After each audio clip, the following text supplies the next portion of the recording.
বিশেষত আমি লজ্জার সঙ্গে বলছি যে বর্তমান সরকার আমাদের নেত্রী, যিনি আমাদের মুখ্যমন্ত্রী, তিনি একজন নারী হয়েও আমাদের এই রাজ্যে কিন্তু নারীরা সত্যি সুরক্ষিত নয়। আপনার মতে বর্তমান সময়ে পশ্চিমবঙ্গ রাজ্যে মহিলাদের নিরাপত্তা কতটা রয়েছে বলে আপনি মনে করছেন?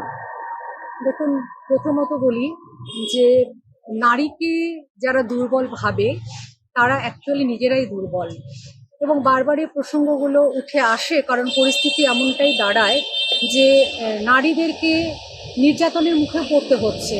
বিশেষত আমি লজ্জার সঙ্গে বলছি যে বর্তমান সরকার আমাদের নেত্রী, যিনি আমাদের মুখ্যমন্ত্রী, তিনি একজন নারী হয়েও আমাদের এই রাজ্যে কিন্তু নারীরা সত্যি সুরক্ষিত নয়। এটা অতি লজ্জার বিষয়। এবং একটি বাড়িতে নারী জন্মের সঙ্গে সঙ্গে, মানে একটি শিশু, সেও তো ভবিষ্যতের একটি নারী, জন্মের সঙ্গে সঙ্গে কিন্তু মা বাবাদের একটা ভয়ের বা আতঙ্কের কারণ হয় যে আমাকে একটা মেয়ে হয়েছে, অর্থাৎ আমাকে কত সাবধানে থাকতে হবে। রাস্তাঘাটে বলুন, যে কোনো জায়গায় বলুন, নারীরা নির্ভীকভাবে কিন্তু চলতে পারছে না, এবং সার্বিক যে উন্নয়নের ক্ষেত্রেও নারীদের যার জন্য বাধাপ্রাপ্ত হচ্ছে। বিভিন্ন জায়গায় দূর দূরান্তে গ্রামীণ মেয়েদের কথা আমি বলছি, বিশেষ করে যারা অনেক দূরে, তারা হয়তো হায়ার এডুকেশনের জন্য দূরে পড়তে যাবে, সেক্ষেত্রে তারা সুরক্ষিত হচ্ছে না। এবং শুধু তাই নয়, ঘরে প্রতিটি নারী ঘরেও কিন্তু নির্যাতনের মুখে পড়ছে।